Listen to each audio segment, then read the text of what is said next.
at the day where we've been talking about ever since October. We've been talking about it over and over, week after week after week. Now we here, you know what I'm saying? So if you're at this point and you don't have your thing together or whatever it is, then get with your camp leader from your city. Get with them now. Don't wait. Don't do the unbrother. This is the brotherhood class and the sisterhood class. Don't do the unbrotherly thing and put it on a brother at the last minute. If you need help, then open your damn mouth. If you a sister and you need help, open your damn mouth. Do not put the burden on a brother and his family at the last minute. Say something now. So don't wait until the day before the Passover talking about, oh, I'm just trying to figure out what's going on. No, we already done went through that. We went through that. If you need help with anything, talk to your camp leader, right? And figure it out now, all right? Because once I get there, my phone is going off, all right? So make sure that you, like I said, get all your stuff in order. It's going to be pretty much like, you got the first wave that's already down there. And then the next wave is going to go tomorrow. The next wave is going to go Thursday. The next wave is going to go Friday. By the time Friday gets here, everybody's going to be there. So just stop playing with it, man. I mean, I know we black folks, but at the same time, we got to have some sort of time management. And we have to have everything worked out, all the particulars, all right? So that we can get down there and go to Passover, all right? So let me see who's in here real quick. So we got April Cornett, okay, JP Princess, One West, I'm sorry, One West, Waya Kwam, what's going on? Shield the Truth, my gun. So like I said, Ratazian. So like I said, make sure if you not in the building for Passover, kill yourself, man. You know damn well you should be there, right? You had all year. You do not. We don't miss Passover. You look. It is a law that every man, every person. Am I wrong? Every woman, every man, right? Has to present themselves before the Lord 3 times a year. Yeah. So, if you have not been around, you have not presented yourself before the Lord, then you know that you are dead ass wrong. So, you should be in the Passover, all right? You should be in the Passover and you should be in the other high holy days that's going to come up. But if you have not presented yourself this year, then you need to do it. And stop playing around, all right? You know you dead ass wrong. Sloggy for my language. But we're talking about the Passover here, all right? All right? So it's Passover time, Passover Saturday. We got the Feast of Unleavened Bread on Sunday. We got, the lamb slaughter on Wednesday, the black party on Thursday, the kids party on Friday. I mean, it's just all kinds of stuff going on. The plantation is on Thursday morning. So if you're trying to go to that or Black Wall Street tour, then you got to be there. You got to roll out Wednesday or get on the flight or whatever you got to do. All right. Boom. So a sister, I was talking to a sister and she was asking about like how does it go for women and stuff like that when it's concerning the Passover. And she was asking me some things about, why can't sisters go into the Passover while they're on their period, their menstrual cycle, rather, and I told her why or whatever, and she really didn't. You know how sometimes a person, they can hear the answer, but they don't really. You can tell on their face they don't really accept the answer. Like, well, why? And I was like, okay, so what I'm gonna go into is the criteria of why. Of what is expected when a woman is unclean, because as we know, there are going to be a lot of sisters that might not be able to go to Passover this year, not because they don't want to go, but because it was their time of the month and they're not able to go. All right. So what we're going to do is we're going to go ahead and get into it. So the first scripture, if I could, the first scripture I would like to go to is All right, and this is going to be about, like, we're going to go into the Passover, of course, maybe answer some questions about the Passover maybe you might not have known, and then we'll just segue into both, and then we'll just end the class, all right? Because I know everybody got a lot of stuff to do, all right? So let me get Leviticus 18:2. Come, sir. Your camera. Oh, the camera? All right. It's already, I can see it, but we're going to work it out.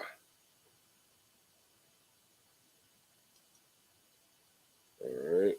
Let me see here.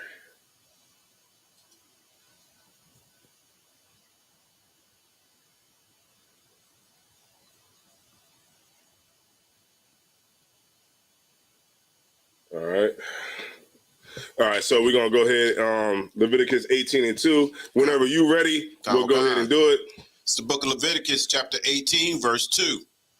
Speak unto the children of Israel and say unto them, I am the Lord your God. Verse 3. After the doings of the land of Egypt, wherein ye dwelt, ye shall not do. And after the doings of the land of Canaan, whither I bring you, shall ye not do. Right, because remember, when we was around the Canaanites and we was around all these different nations, the Lord told us, hey, look, when you go around these nations, don't follow what I told you to do and don't do what they do, right? And we're going to read into some of the things that they were doing. You can go ahead. Neither shall ye walk in their ordinances. Which is so hard for Israel to do. Go ahead. Verse 4.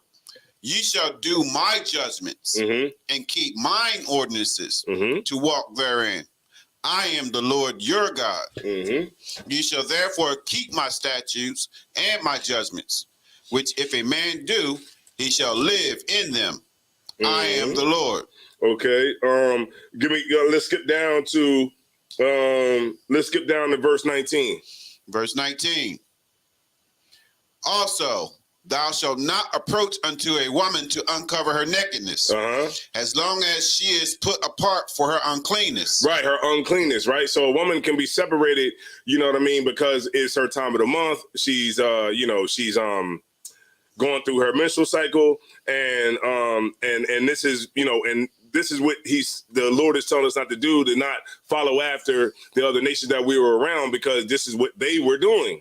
Right. And so this is what the Lord told us not to do. Right. He told us not to uncover the nakedness of a woman as long as she is put apart for her uncleanliness. Right. So meaning that you can't go and have sex with a woman while she's on her period.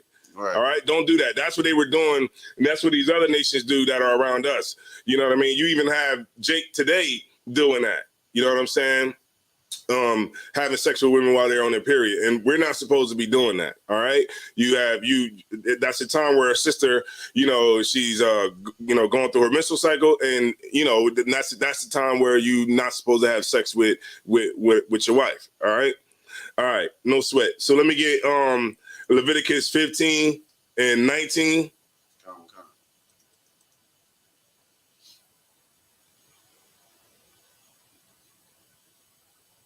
And I'm just gonna run through it fast because I know we don't have a lot of time tonight. But shout out to Shara Yakar, Princess Aitara, Shalom Yahweh Shemal Thamba Shemel Shah to you, y'all, Princess Shakara. Let me see, got a lot of sisters in here. Renee Green, Maria Stevenson, Shield of Truth, Magun, and Wayaquam, of course, April Cornett. And we're touching on. All right, no sweat. So we're gonna get it on. And we, go ahead. I'm slacking. I don't want to get too far. It's the book of Leviticus, chapter 15, verse 19. And if a woman have an issue, and her issue in her flesh be blood. Right. So if a woman have an issue, and the issue in her flesh be blood, keep going. She shall be put apart 7 days, and whosoever touches her shall be unclean until the evening. Hold on 1 second. I'm sorry, I was in the wrong chapter. All right. Go ahead. Verse 20. And everything that she lieth upon in her separation shall be unclean. Right. So if the woman is on her period, on her menstrual cycle, right, then everything that this woman touches is unclean, right? Keep going. And everything also that she sitteth upon shall be unclean. Right. So if she sits on the couch is unclean. She sits on the bed is unclean. But our women, they have husbands. All right. Keep going.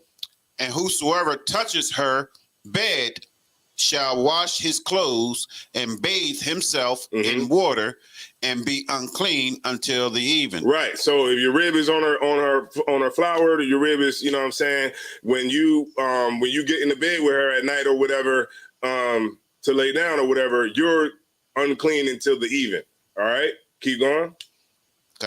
Verse 22. And whosoever touches anything that she sat upon shall wash his clothes and bathe himself in water and be unclean until the even. Right. So what the Lord is trying to show us is how to be clean, right? How to stay clean and not to, spread germs and different things like that by being unclean. All right. You can keep going. Verse 23.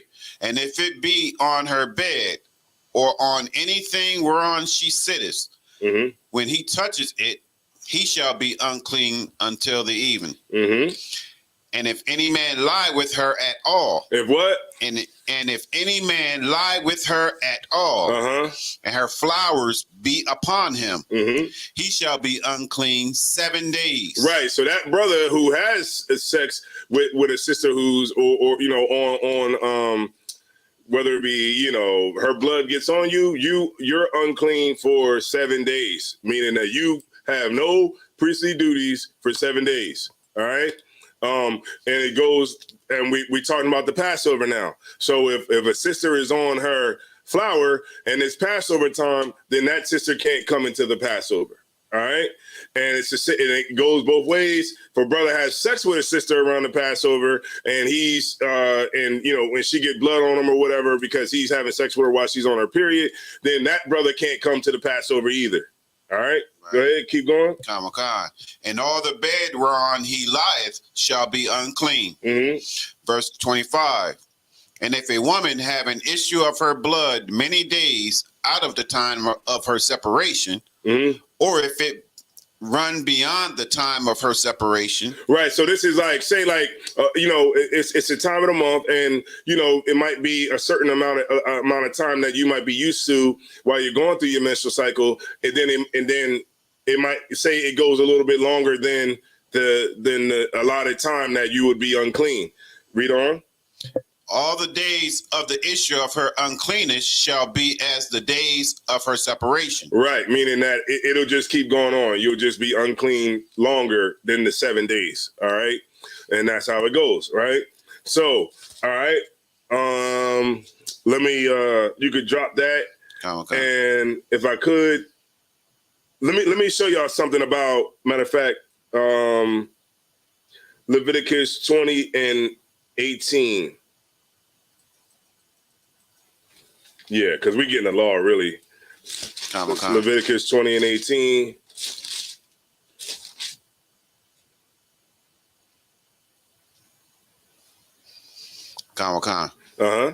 The book of Leviticus, chapter 20, verse 18.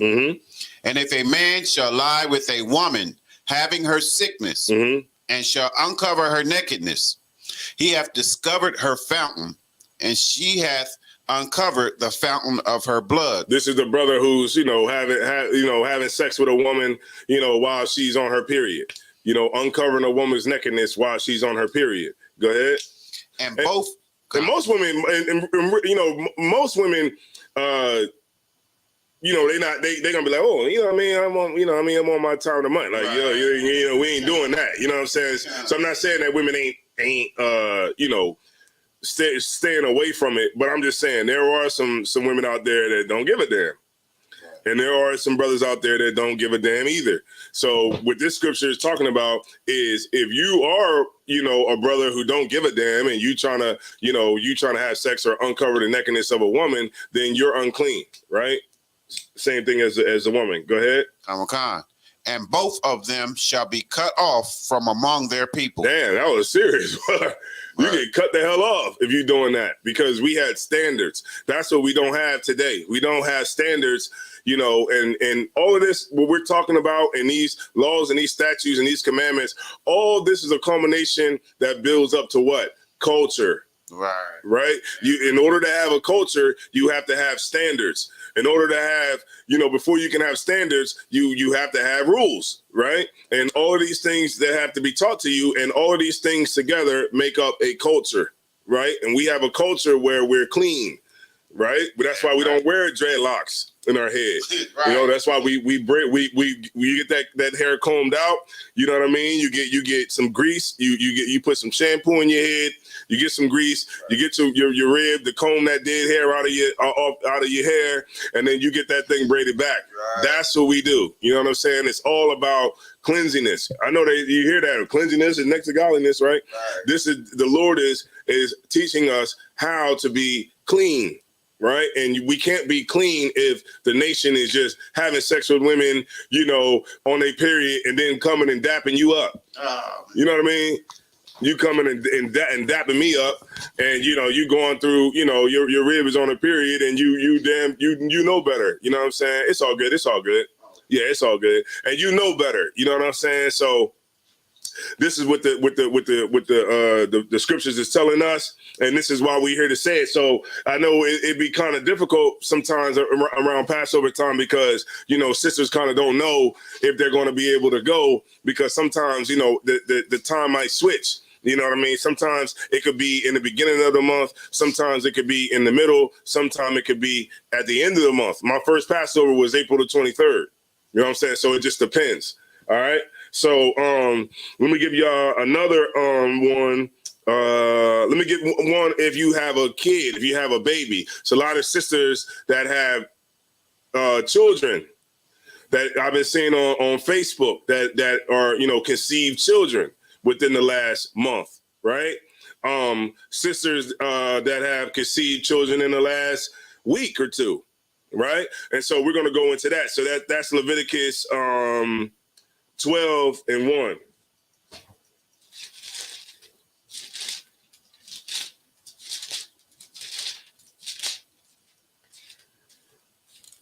And we're going to go down to 5, Baba Kashar.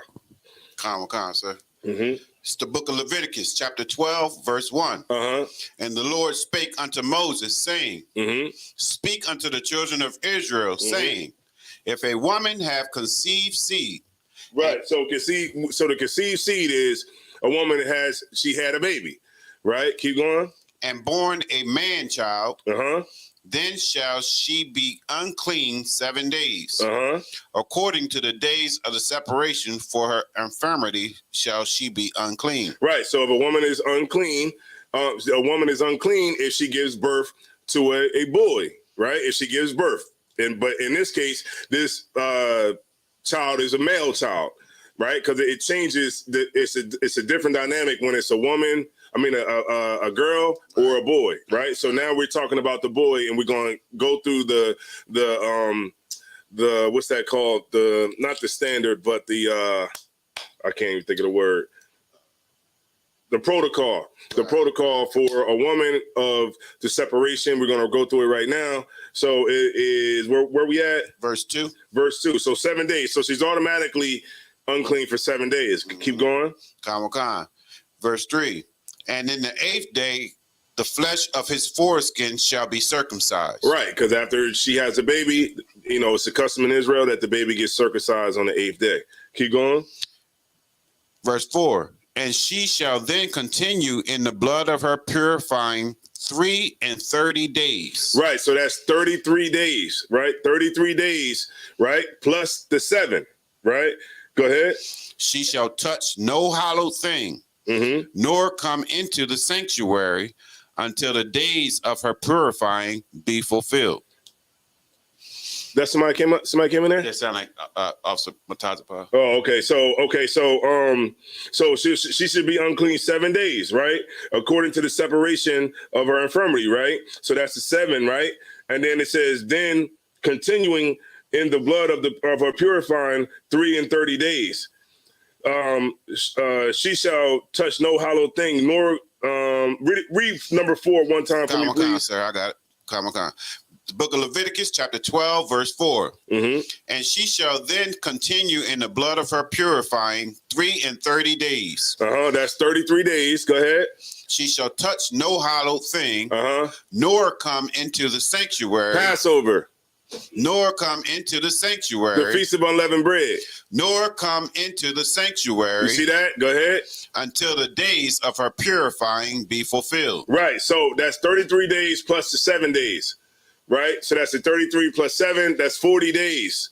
Right. That's 40 days. If you was on Facebook and you just had a baby within the last, week or so, then you can't come to Passover. If it was 2 weeks, you still can't come. If it was a month, you still can't come. Right. If you had a baby in February, you know what I mean, then you can't come. All right, to the Passover. It's not like anything personal. It's just that's the way that it worked out. All right, keep going. Verse 5. But if she bear a maid child. So the first one was a boy. The criteria, that was the word I was looking for, criteria. So the criteria is the boy. So the boy is 40 days, right? Keep going. Then shall she be unclean 2 weeks, as in her separation. Right. So now, instead of the 7 days, it's 14 days. Go ahead. And she shall continue in the blood of her purifying 60 days. So a score is 20. A score in the Bible is 20 days, right? So 20. So 60 is what? 60. 60 plus what? 6, right? 6, count. Plus the 6. That's 66 plus the 14. So plus the 14 would be 80 days. So the woman, if a woman has a daughter, she's unclean for 80 days. Right? So if you a sister that's in the school and you had a daughter, let me see, January, you would be January, February, March. So you would be, it'd be like the beginning of like April. First week of January. Yeah, then it'd be like April. Yeah, because it's 80 days. It's 80 days. Passover, you'd be in line, right? Yeah, you'd be like pushing it. But it would. It's 30. It's 33 plus the 4. I mean 30. 30. No, 30, no, three score. 3 score and 6. That's 66. 80 days. So that's 80. 80 days. January 1st to April 1st would be 90, right? Right. It would be 90 from January 1st to April 1st. So should be good. So. They would be good if it was January 1st. Yeah, if it was January, you good. Yeah, you good. If you had it on January the 1st, you made it. You know what I'm saying? You good. You in there. We're going to see you in the building. But if it was anything after that, you know what I mean, then you wouldn't be able to come into the Passover or the Feast of Unleavened Bread because you're unclean. All right? All right, no sweat. All right, so we could drop that. All right, so let me get or class or anything. Right, class. Class or class. Class. Yeah, right. Yeah, right. Absolutely. All right. So all right, let me get one more, man. And I read this story today, matter of fact. Let me get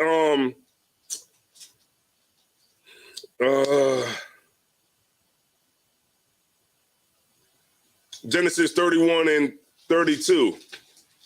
Y'all remember Laban, right? Remember when Laban was he was tripping on Jacob? Genesis 31 and 32.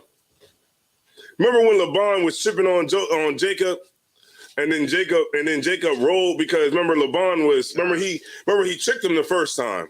And then he just because you know how you read the story about Laban, but snap, my bad, Salaka, y'all. The water too for watching out. It's just acting stupid today, but we're gonna get it on. It's Passover time. No, I was just straight trickery. No, it literally was like that. Yeah, Laban was like on some BS when you read it. Laban was tripping. And if I'm not mistaken, do we have like the law of like sisters before that? No, it came after. Right. It came after Laban. You know what I mean? Because you read about it in Leviticus. Where you read about it in Leviticus. Right. You know what I'm saying? About you can't have you can't marry sisters. You know what I mean? For that reason right there. But Jacob and Laban. So just to give you a little bit of back history about it, you know what I'm saying?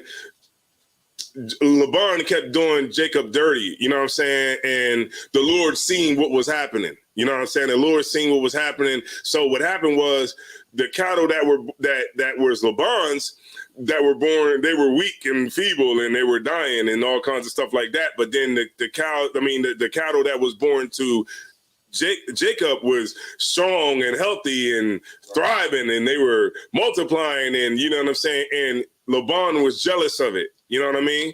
And he was talking to his sons about it, about, you know, what he was, you know, about Jacob. And it got back to Jacob about it, right? So let's skip down to 31:5, just to kind of give everybody a little back history or whatever. But remember, the point that I'm trying to get all this to is about her being on her menstrual and the law about being on your menstrual cycle. All right. Remember, we read earlier about, you know, a woman, whatever she sits on is unclean, whatever she touches is unclean. And so we're going to get to that. OK, so let me get Genesis 31:5. The book of Genesis, chapter 31, verse 5. And said unto them, I see your father's countenance, that it is not toward me as before. Cause remember when he first went to Laban's crib, he was like, bone in my bone, flesh in my flesh. You know what I mean? He welcomed it with open arms. But now the relationship is a little bit it's a little bit strange now. You know what I'm saying? And Jacob is picking up on it, you know what I mean, from Laban's countenance, right? His spirit. Go ahead. But the God of my father hath been with me.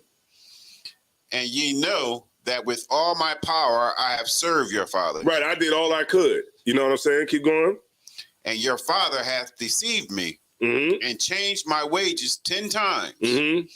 But God suffered him not to hurt me. Right. Because, you know, out of hatred, you know what I mean? Out of, you know, he was hating on Jacob, you know what I mean? Because, like, even remember when Jacob came, Salaki, I might have this backwards, but it was, he wanted Rebecca, right? And then he gave him Leah, right? Now, that was, you know what I mean? He worked for 7 years for Rebecca, worked 7 years to the plow, his hand to the plow, you know what I'm saying? His hand to the, and when I say the plow, I'm talking about working, you know what I'm saying? He was working for this man for 7 years from a deal that he had because he wanted the specific one. He wanted Celie's sister, you know, on Color Purple. He wanted Celie's sister, but instead he got Whoopi Goldberg. But he didn't want Whoopi Goldberg. He wanted the other sister, and he did that by switching them out or whatever. All right, and then he had to work another 7 years, right, to get the other one. All right, the one that he wanted. All right, keep going. Oh, wait a minute. No, I'm gonna skip you around because I don't want to. Okay. You can keep reading from 8 to 9. Sir. And if he said thus, the speckle shall be thy wages, then all the cattle bear speckle. And if he said thus, the ring straight shall be thy hire, then bear all the cattle ring straight. Thus God hath taken away the cattle of your father and given them to me. Right. Go ahead, Matalaba. So like if I may. Oh, go ahead, take the mic. Just so everybody can hear you at home. If I may, something I wanted to point out is, like, you know, everybody would want the cattle with no blemishes. You know what I mean? And so you really wouldn't want the speckled one, or you wouldn't want the ring straight one. So, but like if Laban say, well, you know, yours is going to be the speckled ones. The Lord gonna make all them, you know, all them toys speckled, and I'm about to get all of them. You know what I'm saying? You know? Yeah. Or they're gonna be this other pattern, and I'm getting all of them. You know, and you ain't gonna have nothing. Right. You trying to hurt me. Right. You see what I'm saying? You trying to be a piece of garbage. But the Lord is with me. and the Lord is not with you. He like, yeah, you want all of them. Yeah, whatever you think you trying to, how you trying to hurt me, the Lord is turning it into a blessing for me. Right. Because, you get all the speckled ones? All right, watch this. All of them going to be speckled, and one of them going to be like without blemish. You're going to eat one lamb. Yeah. That's a good breakdown. Yeah, that's a good breakdown. Yeah. yeah. Most High in Christ, man. That's a good breakdown, man. You know what I'm saying? Yeah, word. Okay, so verse 9 one more time. Thus God hath taken away the cattle of your father and given them to me. Right, because of how he was acting, he was trying to handle Jacob. All right, so let's skip to okay. So now I'm gonna skip y'all up or whatever. I'm on the point. I'm on the point of the law on a woman being on a menstrual cycle, being unclean. You know what I'm saying? All right. So that's why I want to keep y'all there. But I just want to give y'all a little bit of backstory in case you just didn't know what was going on. All right. Can you go down to 32? Okay. So what happened was when they got everything together, Jacob is like ready to roll or whatever. So they pack everything up. He get his kids, he pack everything up, his cattle, everything like that, his wives, and they roll out or whatever. But when he rolls out, Rachel takes, because remember, if you go back, Rachel was like, damn, don't we got some sort of inheritance? You know what I'm saying? Right. So what she did was she took some of Laban's images. She took them and she stole them. Right? She stole them and she bounced. Now, by the time Laban found out about it, Jacob and everybody was already gone. So Laban went tracking after Jacob. Right. And it was a 7 days ride, you know what I'm saying, to go find him.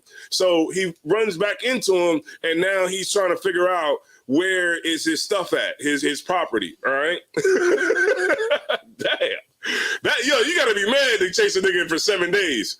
That's crazy. Like, that mean like your anger gotta like stay consistent. Because, you go to sleep, you like, all right, wake up the next day, you like, I ain't really mad like that. You know what I'm saying? You just like, whatever, man. I'm turning back around. I'm going home. I'm not going to keep tracking after. And you don't know if you're going to catch this nigga or not. You don't know which way he went. You don't know nothing. So, but to keep that for 7 straight days, to get all the way up to him and be like, yo, man, where my stuff at? Like, damn. You know what I mean? You made it this far without getting eaten by a damn animal or nothing, but he made it or whatever, right? So he goes up to Jacob and he's like, yo, where's my stuff at? And Jacob is like, verse 30. Verse 30. And now, though thou wouldest needs be gone, because thou sore longest after thy father's house, yet wherefore hast thou stolen my gods? Right, because he had a bunch of idols. Right, Laban had a bunch of idols. Right, verse. You can skip down to 32. We're gonna hurry up and get verse it. Verse 32. With whomsoever thou findest thy gods, let him not live. Mm-hmm. Before our brethren discern thou what is thine with me, and take it to thee. For Jacob knew not that Rachel had stolen them. Right. Rachel had them, right? Rachel had Laban's property, which was her father, but she had it, and Jacob didn't know that she had it, right? So, verse 34. Verse 34. Now Rachel... okay, so he enters Rachel. So Laban is... Slack-it. Could you just read 33 and 34? And Laban went into Jacob's tent, and into Leah's tent, and into the 2 maidservants' tents. So he's going through the camp and he's like looking through everybody. You know what I mean? He's shaking everybody down. Go ahead, Matazba. Because in verse 31, he said, look, he was running from him because he was scared he was going to take his daughters from him. Yeah. His wives. And then, so he like, well, whoever got those gods, let him not live. Right. He tight. So he like, let him not live because he know he don't got them. Right. He know he don't got him, so he like, let him not live. You know what I mean? Mm-hmm. That's why he letting Laban check everything. Like, it's kind of like... he don't even know that Rachel got him. Right, because it's like, you know how like a person might make a swear, like they might be saying, if I got it, then let the Lord kill me. Yeah. You know what I mean? Let God strike me dead. I know we heard that growing up. Let the Lord strike me down right now if I'm lying. But that's what he's saying though. He's like, well whoever got him, let the Lord strike him down right now. You know what I'm saying? Keep going. Khan. Verse 30, 33, into 33. Mm-hmm. Then he went out of Leah's tent and entered into Rachel's tent. Mm-hmm. Verse 34. Now Rachel had taken the images and put them in the camel's furniture and sat upon them. And Laban searched all the tent, but found them not. And she said to her father, let it not displease my Lord that I cannot rise up before thee, for the custom of women is upon me. See that right there? She was on her period. And she knew, and that's why she sat on it. Right. So she hide it, she sits on it, and she like, oh man, don't make me stand up because the custom of women is on me. You know what I'm saying? Right. And so he's like, well, all right. You know what I mean? Like he know, because like if she get up and he touch it, then he's unclean. You know what I mean? And so he's not, and that's why she made it known to him, like, the custom of woman is upon me. Please don't suffer me to have to get up so you can search underneath of me, because this is where I'm sitting at and I'm on my time of the month. Keep going. Khan. And he searched, but found not the images. All right. No sweat. So yeah, that was my point. My point of saying everything. And hopefully everybody got a little clarification on that. All right. There was a question in the chat, sir. I can't even see it. It's login. Renee Green.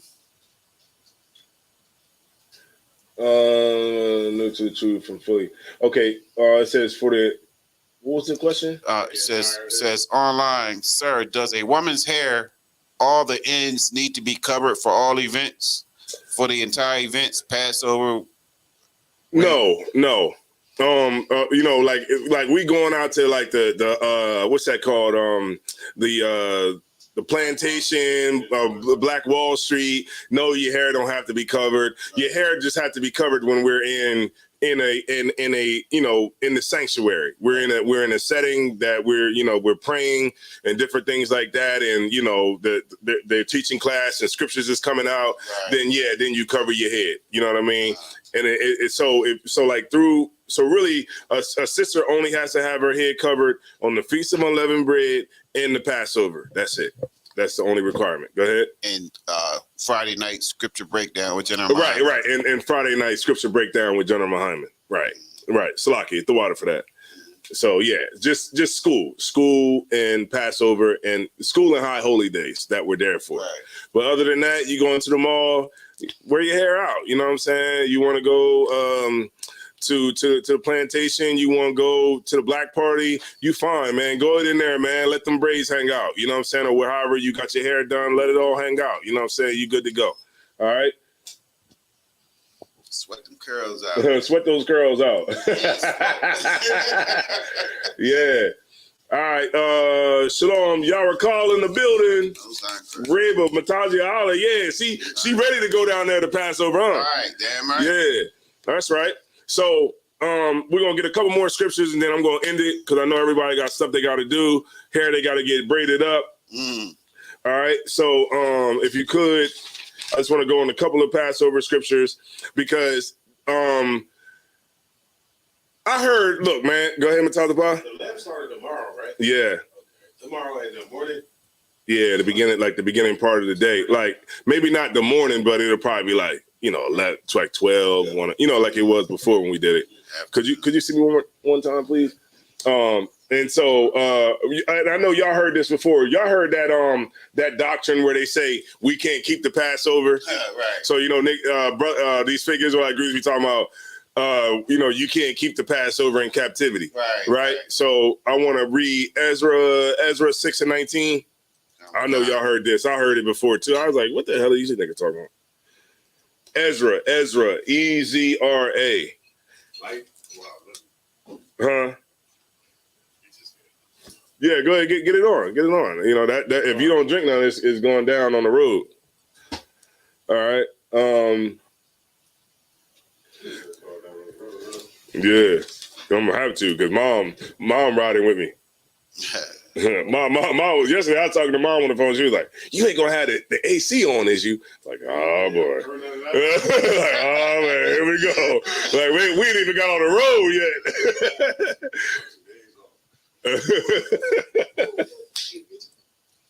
Yeah, like mom, like you ain't gonna have the music up, are you? Like, well, I was planning on it. You know what I mean? Yeah. I mean, I'm the only driver, so I'm going to drive the way I feel comfortable. Yeah, I got to knock out a 6 to 7 hour drive. I'm gonna be playing music. Damn right. Yeah. So Ezra 6:19. Okay. I got some in my car. It's the book of Ezra, chapter 6, verse 19. Right, not Ezra, like EDRAS. It's EZRA. That's in the scriptures, in the Bible. Okay. You got it. And the children of the captivity kept the Passover. They what? Kept the Passover. Right. So the children of the captivity, they kept the Passover. You know what I mean? And it's the same way that we're here today in America, and we still keeping the Passover today, right? We keep the Passover. You know, we remember when the Lord brought us out of Egypt, you know, and we lost our way. You know what I mean? Don't get me wrong. We did lose our way through the generations, like through slavery and stuff like that. When the Lord, remember the Lord even said it. He said, even thyself shall discontinue from thy heritage. Right. And remember it said the Lord put a deep sleep, what I'm saying, over us. And so it was a time where we didn't keep the Passover, and that was because we didn't remember. But now the Lord, where the Lord has given the Spirit and put His Spirit back on the earth for us to wake up now, and now we understand it now. So even though we're still here in captivity, we still keep the Passover in captivity. There's no Edomite that's telling you that you can't go down to North Carolina. Right. You know what I mean? There's nobody, stopping you from going. You can go if you go to the Passover, right? Because it is commanded from us from the Lord. Go ahead, tell us about. And so, like, if I may, I believe there's another scripture that say, like, rehearse the righteous acts. Mm-hmm. Mm-hmm. You know what I mean? So, like, how are we gonna you ain't even preparing yourself for when Christ comes. Yeah, like people think it's just like magically, like Christ just gonna come and we just gonna all just wake up one day and just everything's gonna be perfect. Yo, we gotta work towards that. You know what I'm saying? Yeah. Hey, yo, you're right, because I remember I saw the this is like when I first came into the truth. I heard a fake Israelite group. He was like, yeah, because see, we can't keep the Passover in the captivity. See them ISUPK, they the wicked. You know what I mean? They the wicked. You know what I mean? And I was like, damn. You know what I mean? Like, you're like, yeah. See, they the wicked. You know what I mean? Because they trying to keep the Passover in captivity. You know what I'm saying? We can't keep it in captivity. And I was like, damn. You know what I mean? But at the time, I ain't really know how to really combat that. I didn't know this scripture here. You know what I'm saying? I thought maybe, you know what I mean?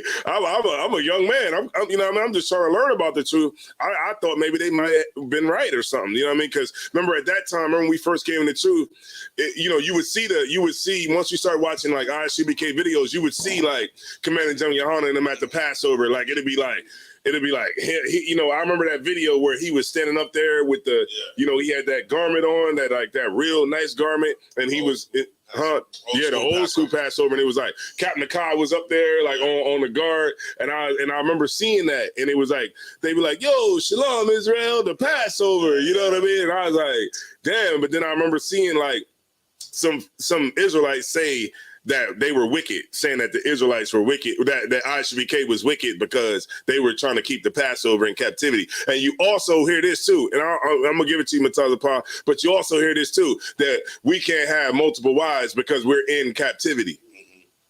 And Well, I was about to say that, with that doctrine is no different than what Creflo Dollar teaches. Right. Like, okay, we're actually following the Bible, and you're trying to tell us that what we're doing is wrong. Right. Just like Creflo, we follow the laws of Creflo Dollar and saying, no, that's what the devil wants you to do. The devil wants you to break the devil wants you to follow the laws. Like, so now we wicked because we follow the laws. Because we follow the Bible. It's like some reverse psychology. It's crazy. It's really reverse psychology. It's crazy.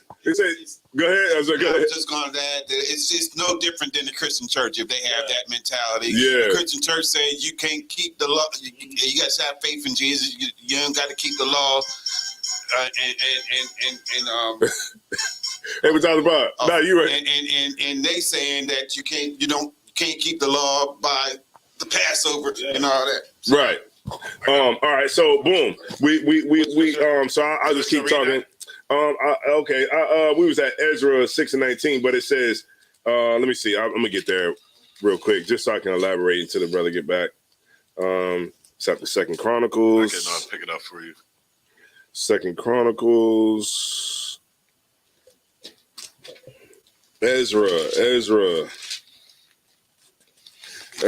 right after Chronicles, 2 Chronicles, and we need Ezra 6 and 19. 6 and 19. You got it. I'll finish it. Ezra 6 and 19. All right, I got you. This is the Passover. Okay, yeah, I got it right here. Okay. Ezra chapter 6, verse 19. And the children of the captivity kept the Passover.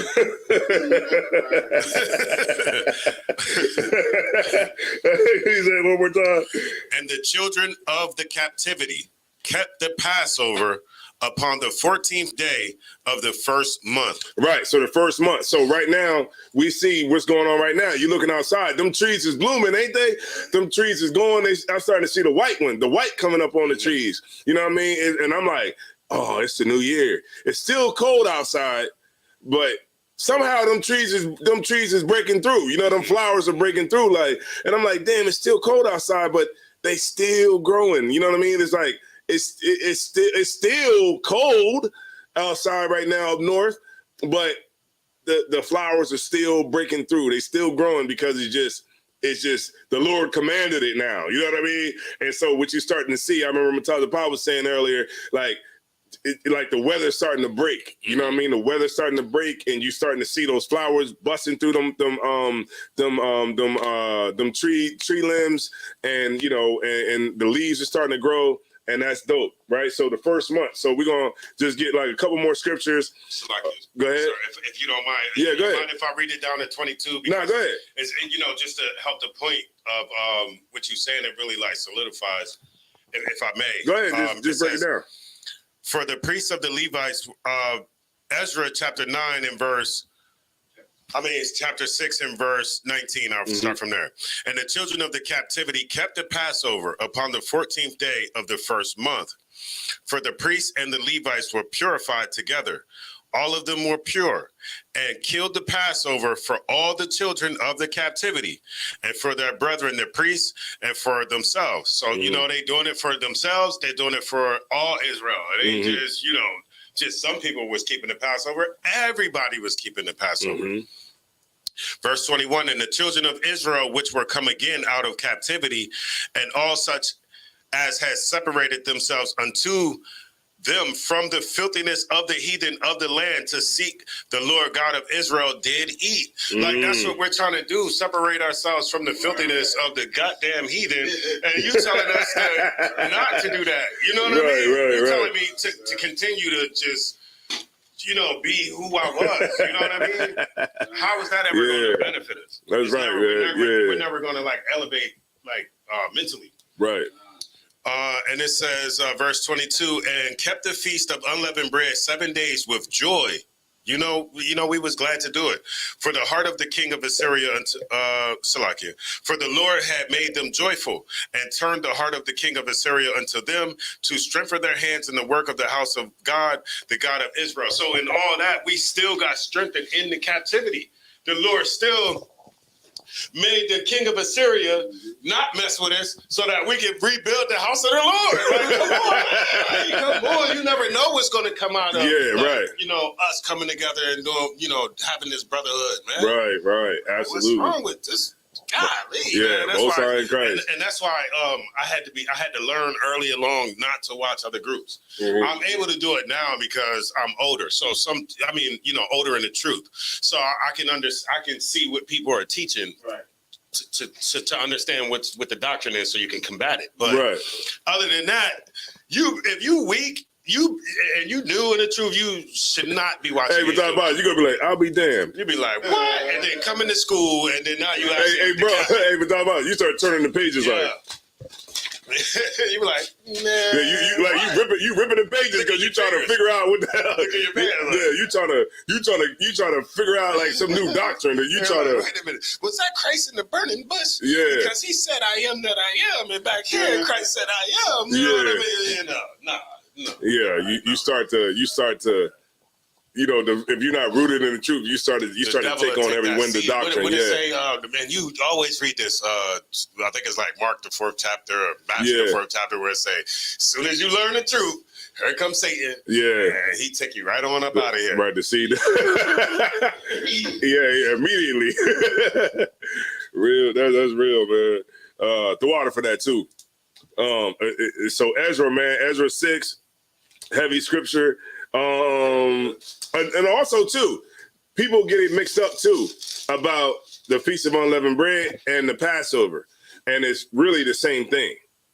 It's the same event, just different days. All right, I got two scriptures. Go ahead.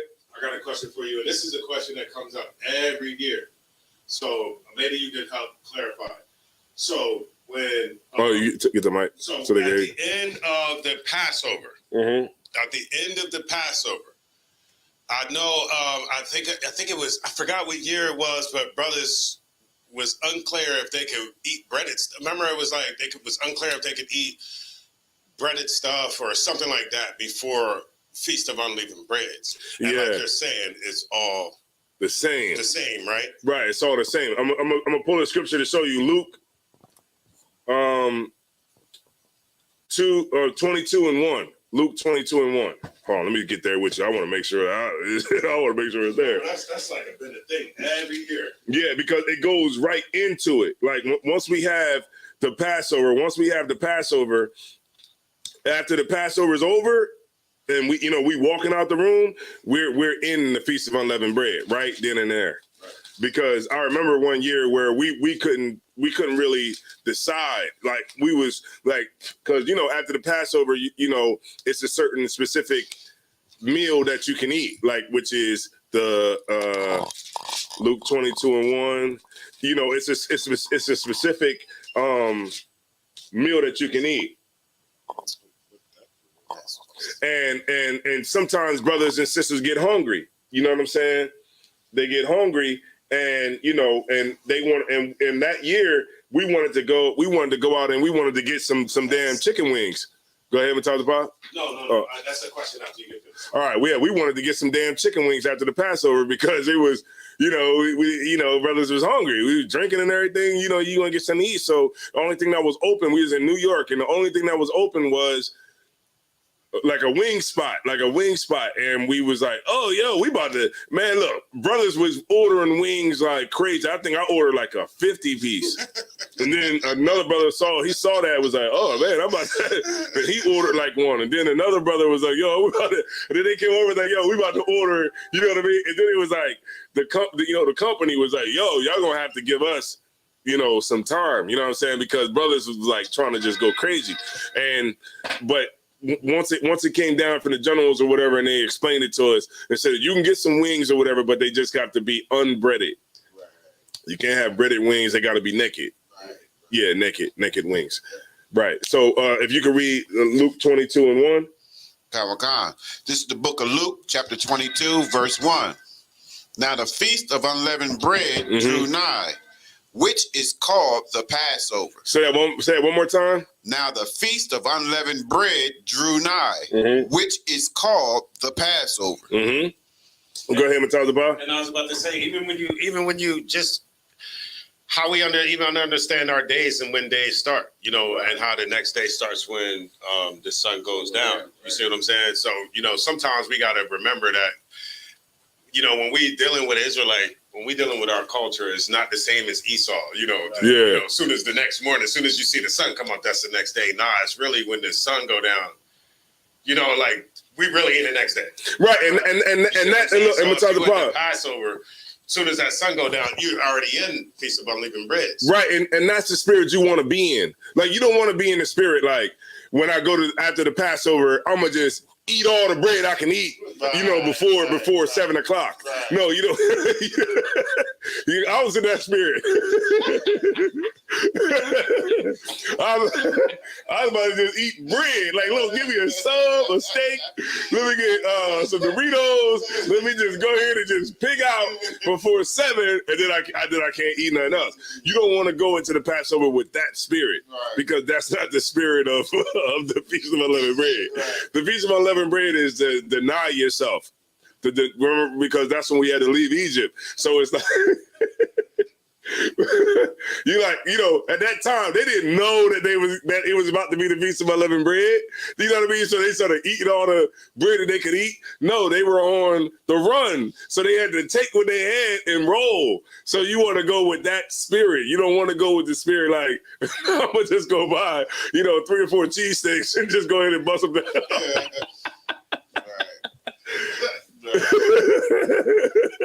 Hey, we're talking about it. Man, look, it's 7 o'clock, the sun going down, everybody in the cheesesteak spot, or everybody at the donuts, you know what I mean? Everybody at Krispy Kreme and all that. Like, no, man. Everybody busting down cookies. Look, it ain't supposed to be like that. That's not the spirit of what we're doing. All right? Right, the spirit is, you know, Passover, Feast of Unleavened Bread. So after the Passover, we in the Feast of Unleavened Bread, man. That's it. You know what I mean? If you want to you know, prepare, maybe you could you know, maybe have something in your room or something like that.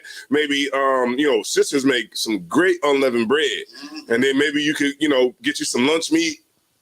Have it at your room, maybe throw it at that joint in the cooler, and then have your unleavened bread already. Like, maybe you can go to the store, go to the Mexican spot, get you some tortillas or something like that.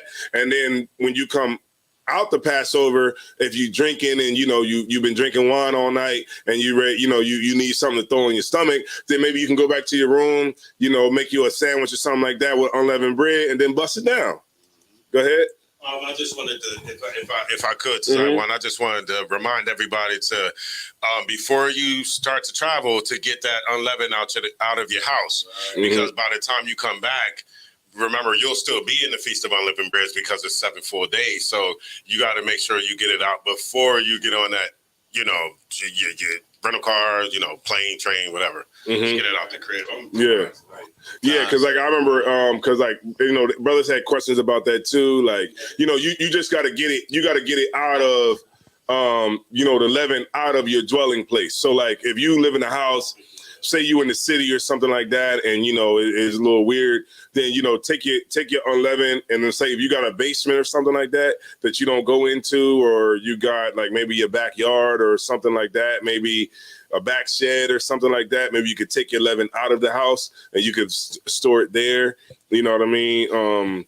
You know, it's you want to have it outside of your living space where you dwell at. You know what I mean? That's, you want to have the leaven out. That doesn't mean that you have to, you know, throw everything away that's in your damn cabinets, because you know, Israel, we don't got a lot of money like that, so we might not be able to just throw all the macaroni, all the, you know what I mean, might not be able to throw all the, you know, the pancake mix and all everything else.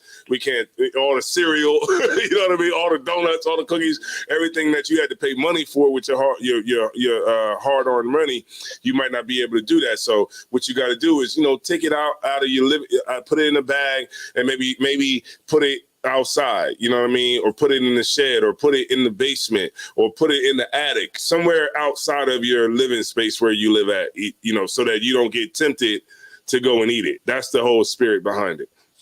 All right. Yeah, you okay? Well, if you don't eat bread, you're good.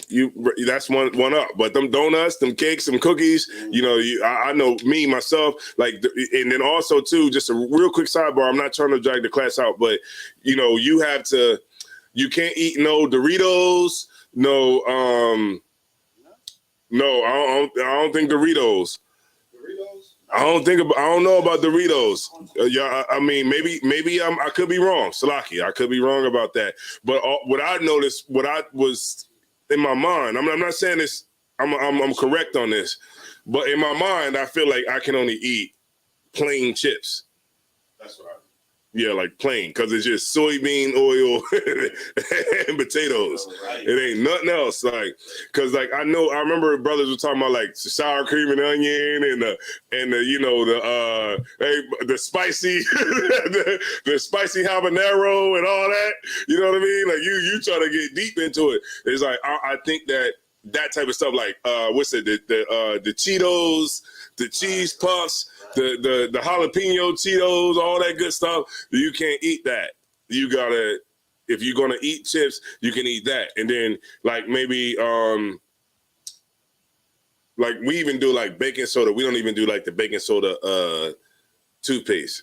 We do the regular toothpaste without baking soda.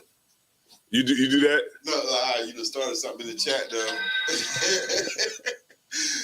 They will understand it now, sir. Nah, look, man. I'm trying. Look, some of the stuff I'm still kind of No, but so Go ahead. If I may. So the stuff that you can eat. So there's a list online. You could type in foods that's what they would call kosher. Yeah. That's how they would call it online. Foods. Man, what's going on, Thursday? I'm damn, you late. But there's a specific ingredient. It's a specific ingredient. If you see that in chips or if you see that in anything, you can't have it. I think it's the gluten, whatever it is. Mm-hmm. But there is online. There's a list of foods that you can eat.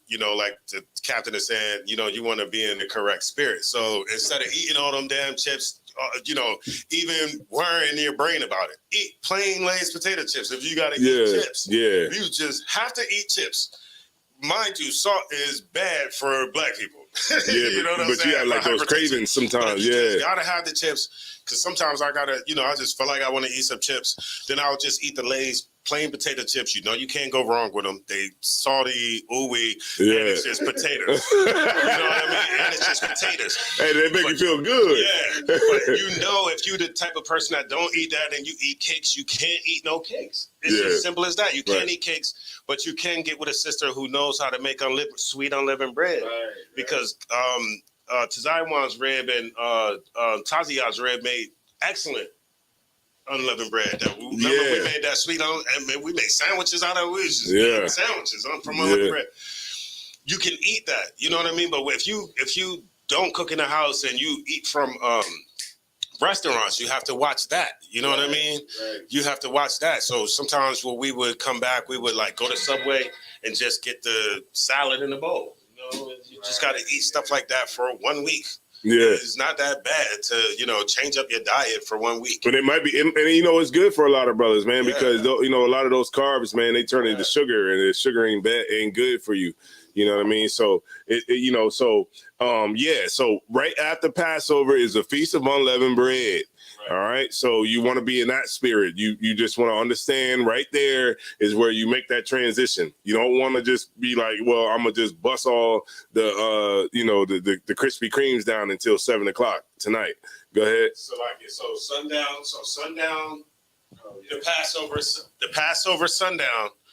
No more, because remember we eat unleavened bread. We eat unleavened bread there at the Passover. So no more bread. I mean, all that kind of stuff. You can't eat bread and all that. So you don't eat that no more. Then the next day starts the Feast of Unleavened Bread. You're still not eating bread or anything like that for 7 more days. Right. That's the spirit you want to be in. That's the correct spirit. 7 more days from the start of Feast of Unleavened Breads. You will not eat any more bread, period. But it's technically 8 days, right? Because it's the Passover and the Feast of Unleavened Right, Bread. and you got to eat a piece of unleavened bread every day. Right. And every day that you're not eating regular bread, you still have to get a piece of unleavened bread. Yeah. So that means if you don't have somebody that's able to make unleavened bread, you have to go to Walmart, you have to go to ShopRite, you have to go to one of these places. The Mexican spot. Matzo crackers. You either have to get matzo crackers or you have to get corn tortillas. The matzo crackers are horrible. I can eat matzo crackers. The corn tortillas is horrible to me. Ooh. No, I'm gonna tell you, the corn tortillas, you gotta cook them. You gotta throw them in like a pan. Yeah, you gotta throw them in a pan or throw them in a And that's because they're raw. Yeah. That's why it tastes like that. And the Mexicans, they know that. Man, they eat it like that. Bad boy. I just eat a piece. You throw that joint in a pan. Yeah. Throw it in a pan, like old school bologna. Yeah, fried. You know what I mean? Like fried bologna. Yeah. Throw that joint in a pan. Let that joint cook up a little bit. Right. It's gonna get hard, and then when you eat it, it's not gonna taste like that nasty corn smell. That corn taste. So you have to eat a piece of unleavened bread every day. So we're going to provide the unleavened bread on the day of the Passover. We'll also provide the bread the day of the Feast of Unleavened Bread. And in class. In class. Yeah. But after that, when everybody's traveling back home and all that kind of stuff, you're responsible for, yourself and your family. Right. So you have to make sure you go and get that unleavened bread and eat a piece. Now, a matzo cracker is a big square. Still, I get to I want. No, go ahead. No, we're getting it on. We're getting it on. It's Passover time. It's a big square. You don't have to eat the whole square. Right.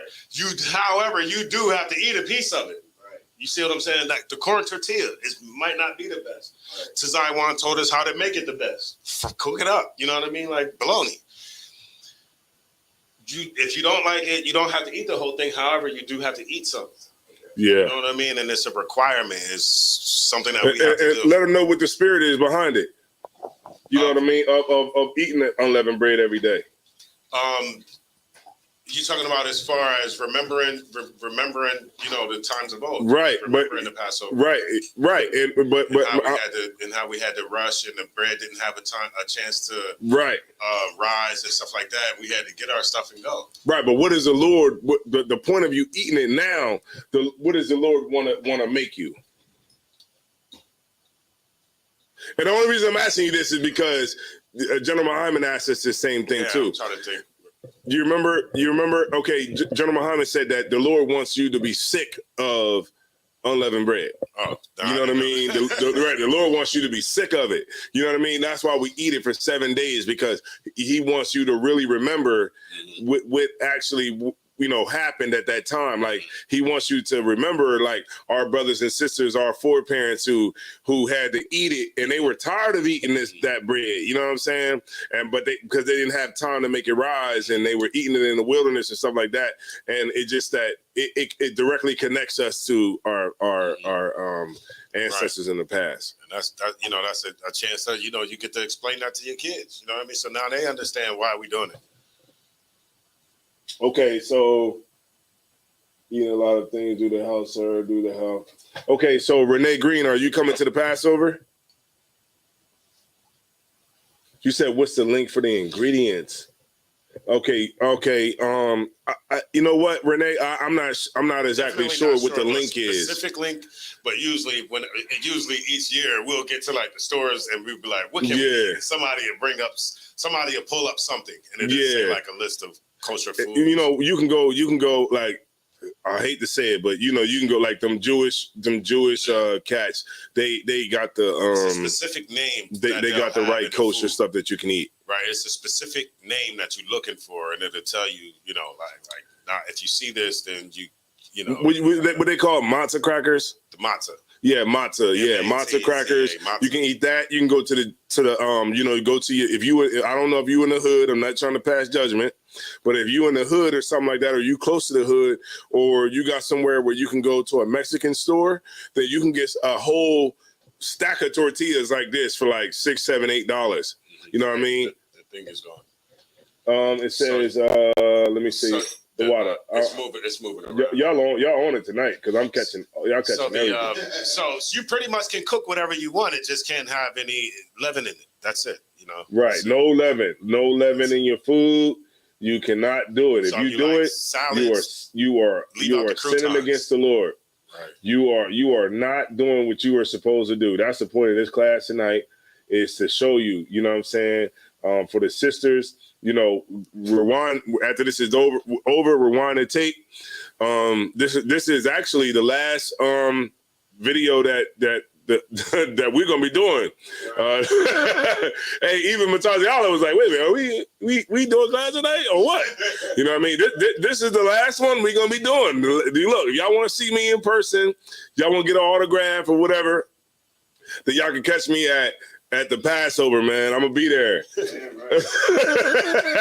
Hey, Mataziala, I'm gonna be at the Passover. Y'all can link up. Y'all want a autograph from Mataziala? That y'all can hit us up at the Passover. We're gonna be there, and yeah, I'll gladly give you one there. Somebody stuck their head in. That looked like that sounds like Kyle. Who that? Kyle? Yeah. Oh, all right. No. Let me tell you something, Renee. There's no bad questions that you can put in. You can put as many questions as you want. The scriptures say be apt to teach. Apt to teach, meaning that, you know, when somebody asks you a question, you want to always be able to answer the question. Now, if it's something that I can't answer, maybe it might be a little bit above myself, then I will go up and get the counsel, or I will advise you to go to General Muhammad's class on Thursday. But you being new in the truth, you don't have to worry about any questions that you have to ask. You can ask any question you want, and I'll try my best to answer it. But in the school, we have a protocol where, you know, if you don't understand it 100%, then you gotta, refer it to somebody who does know. All right, no sweat. All right, Newark, New Jersey. Yeah, all right. That's right. Is it the Brick City or what? You know, that's my favorite rapper is Redman. I know everybody say their favorite rapper is Biggie or Tupac, but my favorite rapper is Redman. You know what I mean? Muddy Waters, man. Newark, New Jersey, yeah. Camp up there, right? Yeah, Newark, New Jersey. All right, so look, let's get back into it. I got a couple more scriptures, then I'm done. Deuteronomy 16:1. No, Exodus 12:1. Slakia. Exodus 12:1. Because remember, we were talking about the beginning of months, right? We were talking about the beginning of months. Exodus 12:1. And so this cuts Esau with his whole ideology that the new year starts in January, which it doesn't. The month of Abib is the new month, right?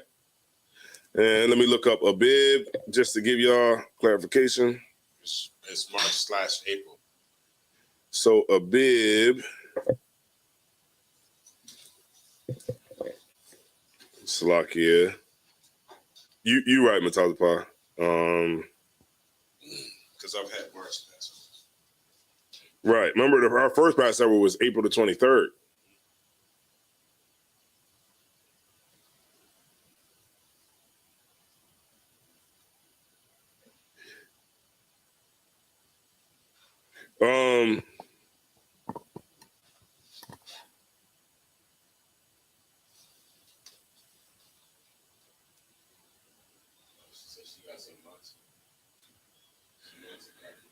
So the month of Abib is the first month of spring. That's the new year, right? Of spring, not the dead of winter. Right. Not the dead of winter when you see all the trees are dead. Right now, when you ride down that street and you see those flowers, you don't smell them yet because it ain't warm enough to smell them. I don't know exactly where y'all at, so let me take that back. But I know over here on the East Coast where we're at, it's still kind of chilly over here. You know what I'm saying? And when you wake up in the morning, it might be like 30, 32. Like I woke up this morning and it was like 32 degrees outside. So it's still cold, but you still see the flowers. But when when it starts to get warm, you'll be able to smell those flowers. But right now, you still see them growing. But right now is the month of Abib, which will be biblical. It's the first month of the new year. It's the springtime and it's Passover. All right, go ahead. The Exodus 12 and Exodus 12. Or did you want the 3. one? Did you want the one that had the month of Abib in it? That's 13 and 4. If you want. Yeah, go ahead and read it. You right. Go ahead. That's 12. I didn't have it here, but go ahead. It's the book of Exodus, chapter 13. I'm gonna start at verse 3. Yeah, you got it. And Moses said unto the people, remember this day in which ye came out from Egypt, out of the house of bondage. For by strength of hand the Lord brought you out from this place. There shall no leavened bread be eaten. This day came ye out in the month of Abib. In the month of Abib. I'm sorry, Christ. And you call 12 and 2, right? Yeah. Let me write that down. So y'all are bringing out scriptures. I didn't have that one. Sluggy. Damn, I don't got no pen. All right, no sweat. I just kind of remember it. It's right up there. I just remember it. The book of Exodus, chapter 12. I'll be writing down every scripture. Like a brother might bring something out. The water. I'll be bringing them joints out. Hold on. What was that again? 13, and it was 13, 3 and 4. Exodus 13, 3 and 4. Mm-hmm.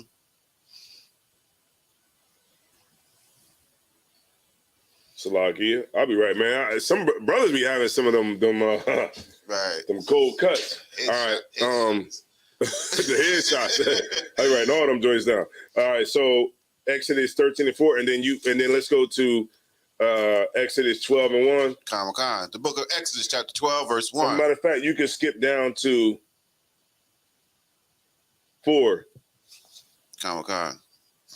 Book of Exodus, chapter 12, verse 4. Yes, cameras. I see it. We might have to do an update. The book of Exodus, because every hand movement you're doing is catching it. That's what's going on. They want you to sit up there still, not move your hands. It's like a damn. It's sensitive. Yeah, maybe you can adjust the sensitivity. Right. You know what? I'm glad you just said that. All right, you got it. The book of Exodus, chapter 12, verse 4. And if the household be too little for the lamb, let him and his neighbor next unto his house take it according to the number of the souls. Okay, so just to bring you down, right, when it was time for the month of Abib, it was time for the Passover, you would take a lamb, but you wouldn't take a lamb that was too big. Right? You would take it depending on your house. Right. You know, Mataza Pie got some babies in there, and they gonna knock it out. They gonna knock that joint out. And look, and I'll probably be over there too. Right. So we're gonna need we're gonna need something that's pretty decent. You know what I mean? We're gonna need a lamb with an afro. So you know what I mean? So because like Israel, we would bring the families together. Like, all right, so your family, you know what I mean? Like, what y'all gonna need for y'all family? But we're gonna what you say? Yeah, so we're gonna butcher that joint up.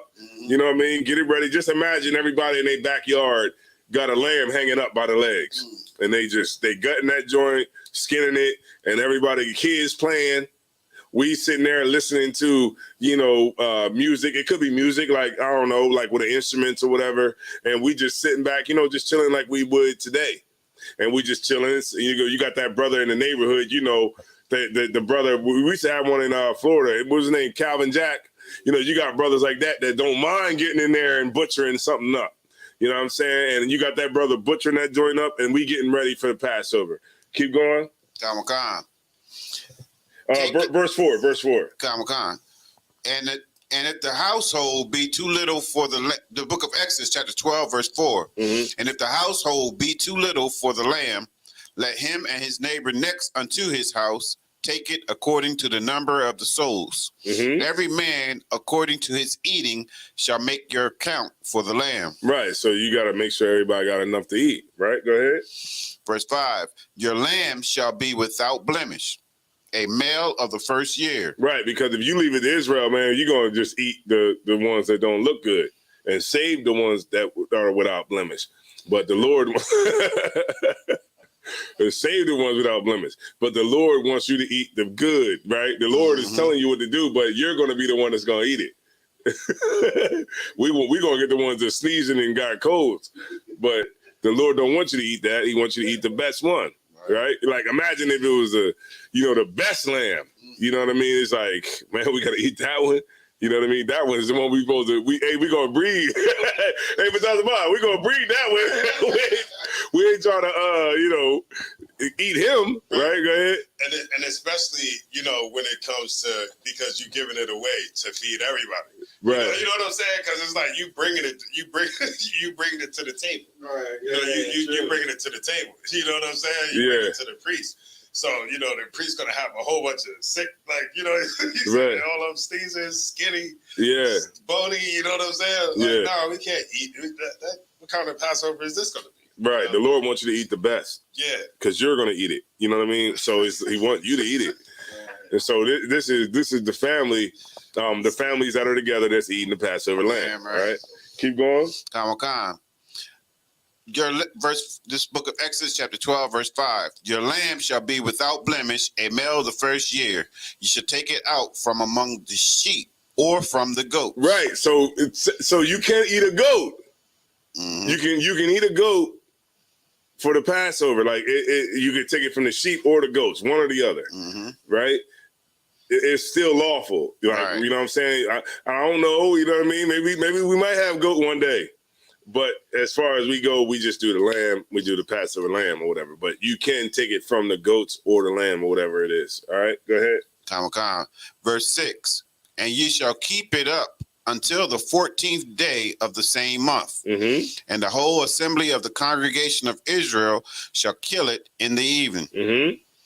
And they shall take of the blood and strike it on the two side posts and on the upper door posts of the houses, wherein they shall eat it. Right, that's where you would put it over the door. Go ahead. And they shall eat the flesh in that night, roast it with fire and unleavened bread, and with bitter herbs they shall eat it. Eat not of it raw, nor sodden at all with water. Right, the sodden, that means like boiling it. You're not supposed to boil the lamb. You're supposed to roast that joint, like it just said in the scripture before, with fire. Not boiling that joint and then just letting the meat fall off the bone. That's actually coming up, sir. Go ahead.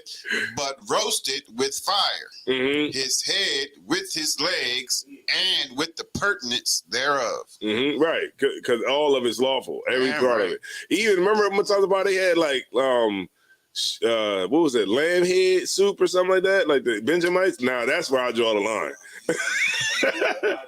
Yeah, that's where I draw the line at. I'm not eating no lamb. Like I was looking at it. Matazaba ate something. Matazaba had an eye. Matazaba had an eye in his soup. I was like, Matazaba ate the eye. I'm not eating that's where I draw the line. Like, I'm not eating the tongue. I'm not eating nothing. You know what I mean? I eat the ass of a lamb. But I'm not eating the I'm talking about the booty of the lamb. But I'm not eating the damn, I'm not eating the tongue or the eye or nothing like that. All right.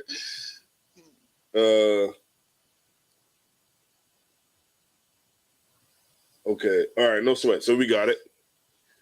So you can't boil the lamb. You got to have the lamb roasted, right? With the head and the legs, and with the pertinence thereof. Go ahead. Verse 10. And ye shall let nothing of it remain until the morning. Well, so what's that mean? No leftovers. Right. Right? So what is this telling you not to do? It's telling you not to be greedy. You know what I mean? You know, the brothers that like, you know, want to eat a whole lot. And you like, oh yeah, man, tonight I'm about to just tear this whole thing up. So you get a nice big old lamb in the house and you can't eat everything because your eyes are bigger than your stomach, right? So just be mindful of what you can eat, right? Because it is no leftovers in the morning. Go ahead. Khan. And that which remaineth of it until the morning ye shall burn with fire. Meaning you can't eat it. You got to throw it in the fire and just burn it. Go ahead. Verse 11. And thus shall ye eat it, with your loins girded, your shoes on your feet, and your staff in your hand. Right. So this is, what you say? Nah, you can't take no blade off. Nah, this ain't like a barbecue. Right. This ain't like the family gathering where we just, you know, you be like, all right, you walk out like this. No, it ain't like that. You got to eat it while you're there. Like it said, what it say? Eat, and thou shalt eat it with your loins girded. Meaning you got your, what's that called? Your war belt on. You got your staff in your hand. You don't got to do it exactly like that, but the point that the Bible is trying to make is that, you know, when we did eat the Passover, we were eating it in haste. Right. Because we was on point, because we had to get out of Egypt. Because at that time, the Egyptians, the Lord had just killed the firstborn. I mean, well, he was... Right, the Lord had killed the firstborn, so you know it was a time where we had to be on point. So it wasn't like we just had to, you know, we could just chill like we was at the barbecue and be like, "Yo, let me throw something on that plate, youngin." Like, nah, it wasn't nothing like that. Go ahead. I was gonna say, Slock it, sir. If the killing was going on as we were eating the Passover. The killing was going on as we were eating the Passover. Because remember, we put the blood on the door so it can pass over. Right. So death and destruction was happening while we were eating and being married, but at the same time, we had to be on point. Damn right. Like, because it's going down. Right. So that's why he said, eat with your loins girded up. If you ever notice, like any brother that's on like Shamar at the Passover, anything like that, the brother sit down to eat, he gonna eat it fast. You don't sit down and just be like, you know, trying to talk to everybody. You sit down and you eat that lamb and you drink your wine or whatever, and you do it fast, right? To remember right here, it says, thus ye shall eat it with your loins girded, your shoes on your feet, and your staff in your hand, right? Meaning to be ready. And ye shall eat it in haste. All right. Let me look up the definition of haste. Definition of haste. Here's the definition of haste. Excessive speed or urgency of movement or action. Hurry, right. Excessive speed or urgency or movement or action and hurry. So you eat it fast. Go ahead. Khan. It is the Lord's Passover. It is the what? It is the Lord's Passover. And that's what we're going to right now, man. So look, make sure you good to go. Make sure you be there. I expect to see everybody there. Look, when you get there, come up to me and say that you was in class or whatever, and we're going to be good to go, man. You know what I'm saying? Shout out to everybody that's in class right now.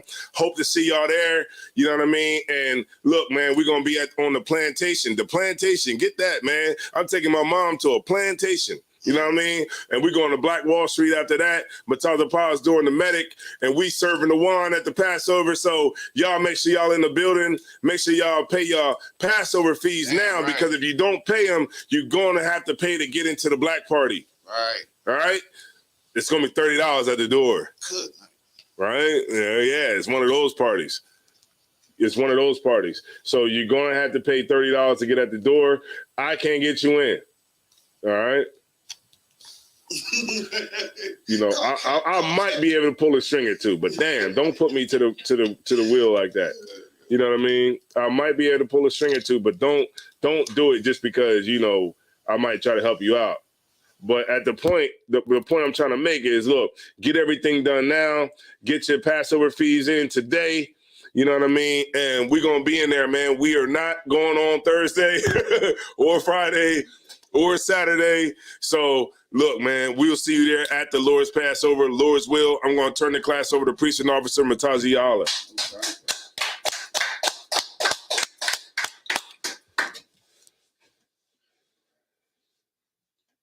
So ISUPK security announcements. Rules for new brothers and sisters. When a new brother or sister comes into the school, they are off limits for 6 months. They are to be saluted only. They are here to learn, to shed themselves of the work. If they need transportation, the teacher will arrange it.